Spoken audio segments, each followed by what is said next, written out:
Good morning, YouTubers. T-Square with T-Square Talks. Hope everybody's having a great day. It is Saturday. Hope everybody enjoys their weekend, spends a little time with their families.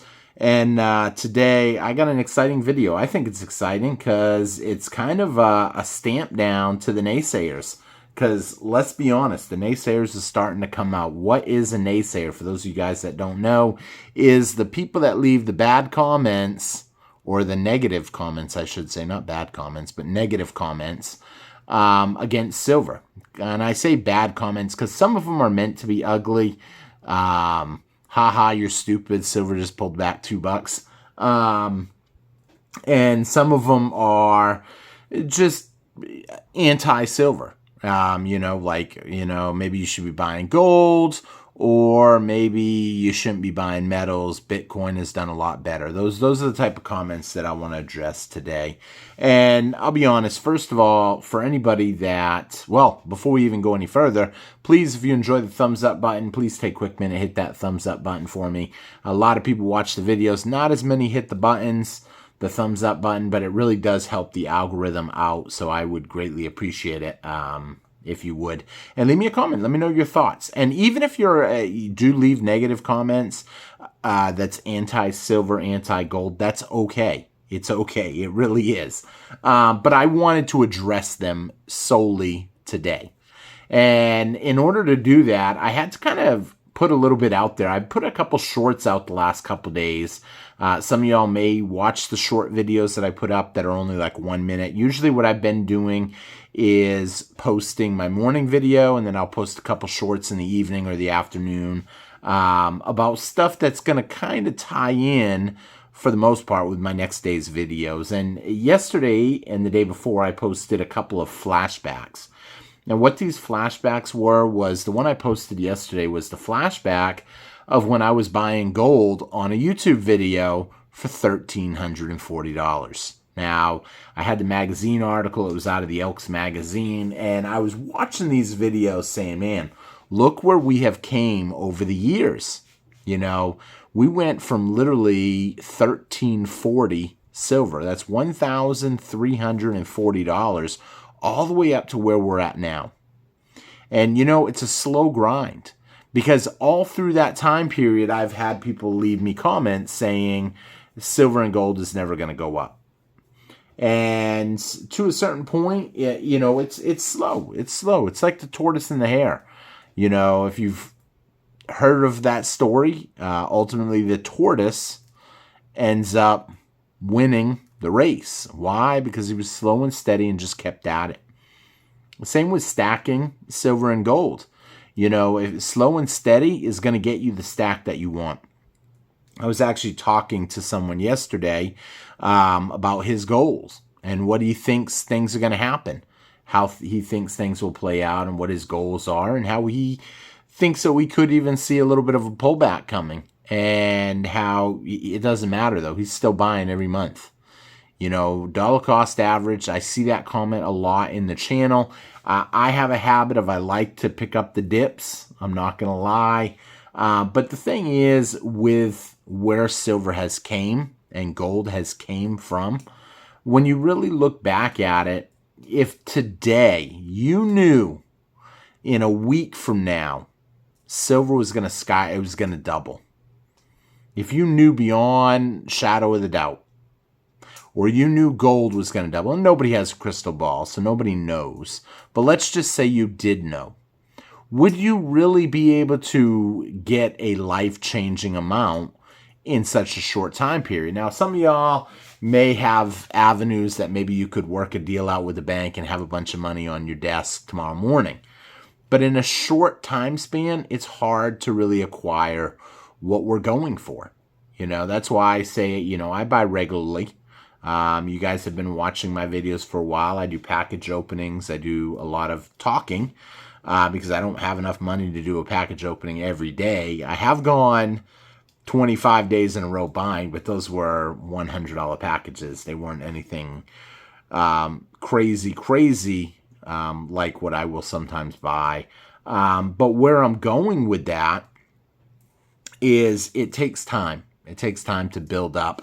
And we're seeing, if you're buying regularly over time, we're seeing that those precious metals are going up. You know, I talked to one person that he started buying when it was $22, $23. We're only talking, he only met up with me and got into it probably 4 months ago. He said he's always wanted, he had a couple of things. He picked up a few ounces years ago. Don't really remember the price, but he wanted to really get some under his belt. And he got lucky. He got in at a great time when spot price was 22. That was a good opportunity. And hadn't really pulled the trigger on picking up any more, but he got a bunch. And, a lot of times people want to wait. They keep wanting to put off. Maybe they got a lot going on in their life. Maybe they just nervous to invest in something like this, or now maybe they feel like it's on the top. And I'll be honest, it feels like it's high. It feels like it's high. Why? Because this is the highest most of us that are stacking here today and watching this video have seen. Now, I'll be honest, I happened to notice it when it was like $40 on silver, but I didn't get into it. I remember hearing about it the first time when it was $5, but I talked bad against it. I was one of the naysayers, and it is the way it is. I can't go back and change that. Even when you watch my original videos that I posted a short on one of my original videos 2 days ago with silver, I picked up a Scottsdale kilo bar, and I picked it up at $17 an ounce spot. Came out to roughly, I want to say it was like $500 and something dollars, maybe, that I paid, $550, something like that. And you could hear in my voice I had doubts, like maybe I was making the wrong choice. Because back then, we had just seen silver jump up a whole dollar. You go from 16 to 17, and you're not really understanding. When you're a new stacker, you don't truly understand your wealth is not in dollars. So it really does not matter what the dollar price is. It's great, I'll be honest, to calculate what your stack is worth. I actually started telling someone that he has a nice stack, and he always wants to tell me, oh yeah, I got like $2,000 into it. I got $3,000. I got $3,000 worth. And I said, you got $3,000 worth. How many ounces is that? He's like, I don't know. I just know it's $3,000. And I said, you don't have $3,000 worth. How long you been buying? He's like, maybe a year. I said, then you don't have $3,000. If you put $3,000 into it, I can almost guarantee you it's not worth $3,000 now. That's why your stack needs to be calculated in ounces. If you want to know where you stand, you almost have to know how many ounces you have. I was actually talking to someone today where he was telling me his goals, what his goals are for stacking. And I'm actually going to ask him tomorrow, shoot him an email and say, hey, do you care if I talk about your goals? Because the goals were pretty fascinating. Had a nice variety of stuff in his that he was trying to collect and stack. And I liked it. I think some of them, I almost want to use his goals to benchmark my collection towards. There's a couple things in there I didn't like. But knowing how many ounces you have is extremely important because the price is always going to change. If the price shot up tomorrow to $50, do you know what your collection's worth? And here's the thing. I don't think it's going to go up to $50 tomorrow. But I do think it's going to keep going up. Like I've showed you in videos, if you've been following the channel for a while or you've been stacking for a while, you've seen it go up. Very few people in here can say that they bought higher than what it's worth right about now. Unless they just bought it last week, maybe you might be able to. But very few people can. Why? Because we haven't seen these prices in, 11 years? Think about that for a minute. We're at an 11-year high. That is a trend forming. And that trend is going to push it higher. Now, do I think we could see a little bit of a dip? I'll be honest. When I looked at his data, a friend of mine that sent me the charts, I said, you could be right. Looks like he's thinking maybe it will retrace the 50-day moving average. Puts us around $28 silver. But the only thing that I saw with that calculation is what happens if it sits here and moves sideways for a little while. Then we may never see a retracement, because the longer it stays at these levels, the more floor it's forming. It's raising that 50-day moving average higher.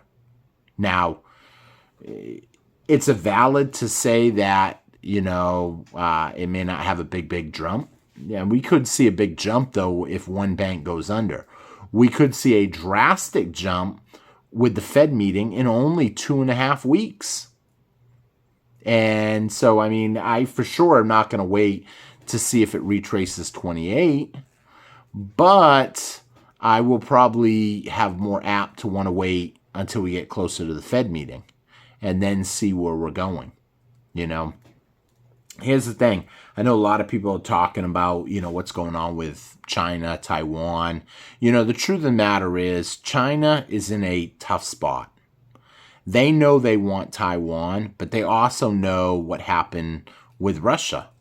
They lost all their money, everything that they had, essentially that was in US dollars. Basically, they lost it. It just got taken away from them. You know, and with China, when you think about it, they hold a lot of US debt. Yeah, they've been doing a great job getting rid of it. I guess if you want to call that great, it's not really great for us here in the U.S., but it's a good play for them to slowly get rid of it. They're saying they're getting rid of it because their economy's bad or whatever. Who really knows if their economy's as bad as they're saying, or if that's an excuse because they can't tell the truth. We're dumping U.S. Treasury bonds so we can take Taiwan once we're free of them. You know, who knows? You know, when you play chess, you never tell people what your strategy is. You start laying out your pieces, moving stuff around, and then once you know you're going to make a major move, you may not win the game, but you're definitely going to take a few major pieces out of their play. You know, that kind of, you don't tell that. You don't make contact. Sometimes you got to really place your pieces years in advance in the real world.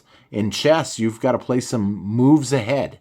So, you know, so this idea that essentially silver's going to plunge back down, you know, we could see a $28. We could see it have a big jump. Nobody really knows. Nobody has a crystal ball. Does the data that he showed me look well? Yeah, I think we could see some more of a pullback. You're not going to see it on a Friday because they're not going to let us have the opportunity to buy it cheap all weekend when they know the majority of the people put in orders. How many of y'all put in an order this weekend? I'm hoping they're going to have a Memorial Day sale and maybe bring prices down just a little bit. If that happens, that could be an opportunity. But they weren't going to do that going into Memorial Day weekend. They want the people that are buying, the stackers like us, to kind of feel the pain a little. You know, so, but I believe it's only temporary, because prices are only going to go higher. Now, with that being said, I hope you guys enjoyed the video. I hope I gave you something to think about if you're a naysayer on silver. And if you have an argument against it, go ahead and let me know why you think, you know, silver's going to come down in a major way. But I think the trend is moving more in an upward direction. So with that being said, thank you all for watching. I hope you did hit that thumbs up button for me. I hope you left me a comment. I love reading them. And as always, thank you for watching T-Square Talk. I really hope you enjoy the videos. I've been getting some great messages from people saying they really enjoy them. So I thank you all for watching and hope you have a great Memorial Day weekend. I'll still be putting up a video tomorrow. Now, the thumbnails might be a little off, only because my actual camera did break, and it's going to be a week before I get it back. Same with a lot of typos on my comments, because my previous camera would allow me to type in comments basically just by verbal, so I could kind of keep up with them. This one, I don't have that ability. So with that being said, thank you all for watching. Hope you enjoyed the video. Take care, everybody. Have a great day.